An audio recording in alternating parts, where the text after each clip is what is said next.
Have you ever imagined a city sustained entirely from the sky? For the people of West Berlin in the late 1940s, this wasn't a fantasy, it was their daily reality. Imagine the constant hum of aircraft, not as a threat, but as a promise, the sound of survival. Just after the Second World War, Germany was divided. Berlin, though located deep within the Soviet-controlled Eastern Zone, was also split. The Western Allies, the Americans, the British, and the French administered West Berlin. Tensions were high, the Cold War was just beginning to cast its long shadow, and in June 1948, the Soviet Union made a move that shocked the world. They blockaded all land and water routes into West Berlin. Suddenly, over 2 million civilians in West Berlin were cut off from essential supplies: food, medicine, fuel, everything they needed to survive. The Soviets' aim was clear: to force the Western Allies to give up their control of West Berlin. It seemed like an impossible situation. How could a city of that size be sustained without access to the ground? General Lucius D. Clay, the U.S. military governor of Germany, famously said, "We stay in Berlin." But how? The answer that emerged was audacious, unprecedented, and ultimately, incredibly successful: an airlift. The idea seemed almost crazy at first. Could enough supplies be flown in to keep an entire city alive? Within days, American and British cargo planes began to arrive at Berlin's Tempelhof Airport. Initially, the scale was small, but it quickly grew. Pilots and crews worked tirelessly, day and night, in all kinds of weather, flying in tons of food, coal, and other necessities. It was a massive logistical undertaking, one that required incredible coordination and dedication. Life in West Berlin during the blockade was tough. Rations were tight, and the future was uncertain. But the spirit of the Berliners remained unbroken.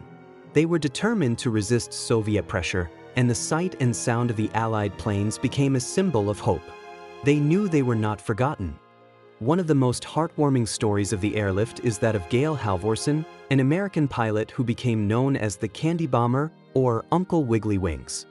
On his approach to Berlin, he would wiggle the wings of his C-54 Skymaster and drop small parachutes carrying candy to the children waiting below. This simple act of kindness captured the hearts of people around the world and became a powerful symbol of American goodwill. As the blockade continued, the scale of the airlift expanded dramatically. New airports were built in West Berlin, and the efficiency of the operation improved. At its peak, planes were landing every few minutes, carrying an astonishing amount of supplies. It was a testament to human ingenuity and perseverance. Consider the sheer numbers. Over 277,000 flights were made during the Berlin Airlift, delivering more than 2 million tons of supplies.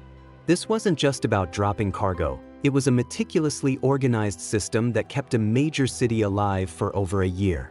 The airlift was about more than just food and fuel. It was about maintaining a connection, a lifeline of hope between the West and the people of West Berlin. It showed the world that the Western Allies were committed to the freedom of West Berlin and were not going to be intimidated by Soviet aggression. By the spring of 1949, it became clear to the Soviet Union that the airlift was working. West Berlin was not going to starve or surrender. The blockade had failed to achieve its objective. On May 12, 1949, the Soviet Union lifted the blockade. The Berlin Airlift was a resounding victory for the Western Allies and a testament to the resilience of the human spirit.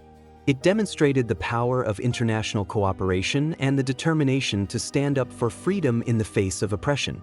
It was a defining moment in the early years of the Cold War. The legacy of the Berlin Airlift continues to resonate today. It is remembered as a remarkable humanitarian and logistical achievement. For the people of Berlin, the Allied pilots who kept them alive became lifelong heroes. The Candy Bomber, Gail Halvorsen, remained a beloved figure, his simple acts of kindness leaving an indelible mark. Thinking about the Berlin Airlift, one can't help but be struck by the courage and determination of everyone involved: the pilots, the ground crews, and the people of Berlin themselves. Faced with a seemingly insurmountable challenge, they found a way to overcome it through innovation, perseverance, and a shared commitment to freedom. Imagine looking up and seeing those planes, day after day, knowing that they were bringing you what you needed to survive. Imagine the hope that each landing must have represented. It's a powerful reminder of the importance of human connection and the lengths people will go to support one another in times of crisis. The Berlin Airlift stands as an enduring symbol of hope, resilience, and the triumph of the human spirit over adversity. It's a story that deserves to be remembered and retold, a reminder of a time when the world came together to support a city under siege, one flight at a time. Even today, the lessons of the Berlin Airlift are relevant. In a world that often seems divided, it reminds us of the importance of unity, cooperation, and the willingness to help those in need. It shows us that even the most daunting challenges can be overcome with creativity and determination. The Berlin Airlift, a lifeline in the sky. A story of courage, ingenuity, and the enduring power of the human spirit. It's a chapter in history that reminds us what can be achieved when people come together for a common cause. What are your thoughts on the Berlin Airlift?